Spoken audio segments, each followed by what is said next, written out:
Gunmen out of control in Jamaica, shooting citizens and police at will. This is Undiluted News, Mikey Bones reporting.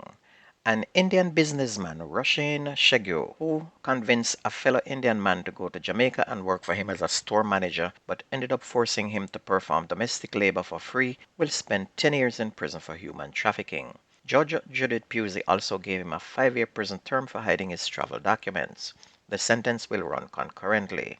Danet Shegur, his Jamaican wife, who was also found guilty of aiding in human trafficking, was sentenced to a $1 million fine or 3 years in prison. In addition to imposing the terms, Justice Pusey mandated that the victim gets compensation in the sum of $18,337 US.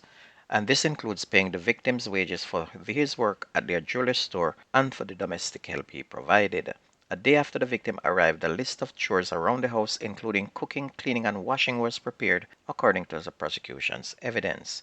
The victim's passport was also confiscated 2 weeks after his arrival in Jamaica, the court was informed. And also his cellular phone also went missing after he was warned by the businessman that he was spending too much time on the device. According to the St. Andrew South Police, a man found dead from gunshot wounds in 3rd Street in Greenwich Farm early on Saturday morning may have been in the shooting of a constable on Friday night. The deceased was holding a gun when his body was found. And following the attack on a patrol squad, SSP Ricketts stated that the body was discovered when the police were searching the neighborhood. According to reports, a shootout occurred while a patrol team was questioning a group of individuals who were acting strangely when the men allegedly opened gunfire on the police. A constable was hit, according to SSP Ricketts, during that altercation. He said the police suspect that the dead man was among the group that shot at the patrol team. And in another police shooting, 6 people, including a police officer, are being treated in hospital after shooting occurred on February 25th at Palmer's Cross in Clarendon. According to Maypen police report, officer was at a party on Saturday night with a group of guests when 2 armed men entered the premises and started shooting at them about 12:05 a.m. The attackers then started stealing money from the service area. The victims were transported to a hospital after law enforcement responded to the shooting, where the constable and another man were admitted in a serious but stable condition. The other victims who were shot were treated and released. And this is the second policeman shot within hours of each other and makes the 5th attack on police officers within 12 days. Several men have been detained over the weekend as members of the security forces target suspects behind a flare-up of violence in Tucker in St. James. A curfew was also imposed in the area on Thursday after 7 houses were firebombed and a Toyota set ablaze during a violent outbreak on Wednesday night. Fire personnel who attempted to enter the community to extinguish the blaze were forced to retreat due to a burst of gunfire. And the firebombing followed Tuesday's killing of 2 men from the Tucker community. 24-year-old Rexford Jarrett and 29-year-old Orion Reed, otherwise called Haga, were killed when armed thugs sprayed bullets on a vehicle in which they were passengers at Gut Bottom in Granville. Meanwhile, gunmen struck in St. Anne's Bay on Saturday night, leaving a security guard nursing bullet wounds.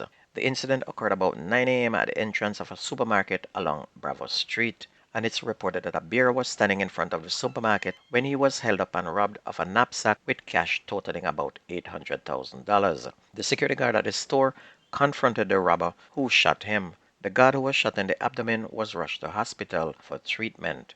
The robbers escaped on a waiting motorcycle. A man is dead and a woman in hospital battling for life after gunmen attacked and shot up a vehicle they were traveling in along Washington Boulevard in Kingston on Friday. The deceased has been identified as Kevin Grant, a mechanic of Deanery Road, Kingston 3 address. Reports are that the 2 people were traveling in a motor car when they were attacked as they stopped at a gas station. Sources report that the victims were trailed by the gunmen. And as the killing fields continue, a man said to be from Tivoli was killed in St. Thomas yesterday evening. He has been identified as Kenneth Powell. Police said at around 2:50 Mr. Powell was a patron on the beach when several explosions were heard. The police were alerted, and on their arrival, they found the now deceased lying on his back with multiple gunshot wounds. A man was shot dead and his house set on fire in Belvedere District in Betheltown, Westmoreland yesterday morning as well. He has been identified as Adrian Simmet, a 33-year-old farmer.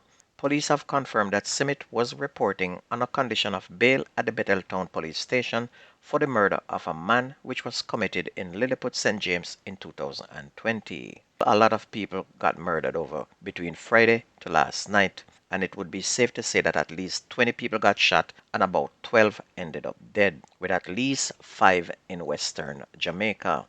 We also heard that at least 8 persons died in 2 motor vehicles crash yesterday, 5 in St. Andrew, 3 in St. Mary.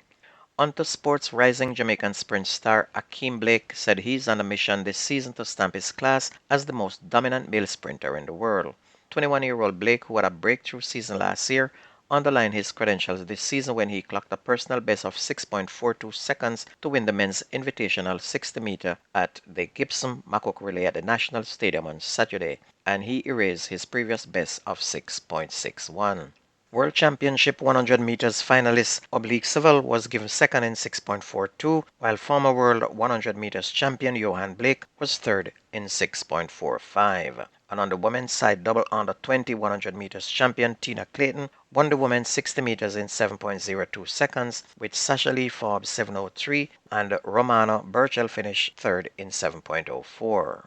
Kingston College won the boys class 1 4x100 meters final in a time of 40.41 seconds, and Jamaica College 40.36, while Camperdown High copped the third spot in 40.37. In the Class 2 equivalent, Calabar High stomped a victory in a time of 41.31 to beat JC, who claimed the runner-up spot in 41.49 seconds. St. Elizabeth Tech finished third in 41.73 seconds. And KC won the Class 3 as well, 4.100 meters in 43.39 in front of Calabar 43.41 and St. Jago 43.76. For the girls, Highland High delivered a fine performance to dethrone Edwin Allen and win the girls' Class 1 4x100 relays in 44.25 seconds. Edwin Allen had to settle for second in 44.91, while Homotech finished third in 46.19.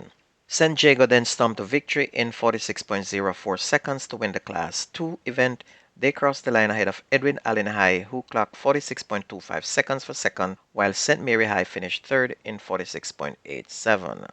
Wilma's Girls School claimed the top spot in Class 3 after a crackling performance. They crossed the line in the time of 46.09 seconds ahead of Edwin Allen 47.12 and Heidel High 47.46. Football Premier League last night, Montego Bay United and Mullines played to a 2-all draw. Mount Pleasant clapped Tivoli 2-0. Portmore had a similar victory over Vere, while Humber Lions and Falkland played out a very tame 0-all draw, while Cavalier batter Chapelton Maroons 4-1. And if you ever missed the news on this radio station, please go to YouTube, type in Jamaican Undiluted News, listen, like, share, and subscribe, and keep it going. And that's gonna be news on sports on your favorite community radio. My name is Mikey Bones. I gone.